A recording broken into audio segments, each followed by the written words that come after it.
Once upon a time, there was a little boy named Jack. He lived in a small village with his parents and sister. One day, Jack's parents told him that they were going to the market and asked if he wanted to come along. Jack was very excited and quickly got ready to go. As they were walking through the forest, they came across a beautiful, golden apple hanging from a tree. Jack's sister, who was with them, wanted to pick the apple, but Jack's parents told her not to because it belonged to a mean old witch who lived in the forest. Ignoring their warning, Jack's sister picked the apple and ate it.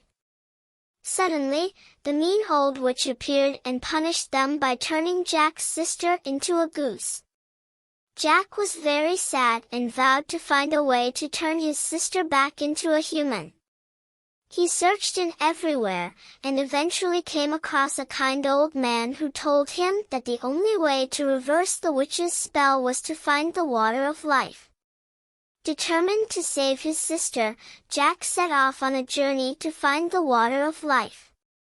Along the way, he encountered many challenges and made new friends who helped him on his quest.